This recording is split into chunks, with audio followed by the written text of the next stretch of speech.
ہر آدمی اپنے گزشتہ کل کو کھو چکا ہے۔ کامیاب وہ ہے جو اپنے آج کو نہ کھوئے۔ شور کرنے والے اچانک خاموش ہو جائیں تو ان کی خاموشی سے سکون نہیں، خوف محسوس ہوتا ہے۔ فاصلے بڑھتے ہیں تو غلط فہمیاں بھی بڑھ جاتی ہیں، پھر وہ بھی سنائی دیتا ہے جو کہا بھی نہ ہو۔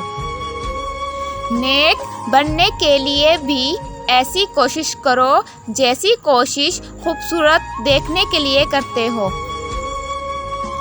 ہماری خوش نصیبی یہ ہے کہ ہم خدا کو ایک مانتے ہیں، مگر بد نصیبی یہ ہے کہ خدا کی ایک نہیں مانتے۔ دنیا میں ہر آدمی اپنی روزی کھاتا ہے، وہ تمہارے دسترخواں پر کھائے یا اپنے۔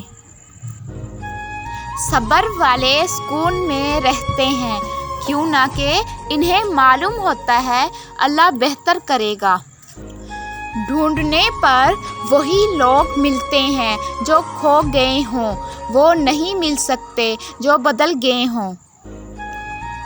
اللہ پاک جب مدد کرنے پر آ جائے تو لامعلوم سے ایسے سبب بنا دیتا ہے کہ نہ ہونا بھی ہونا ہو جاتا ہے۔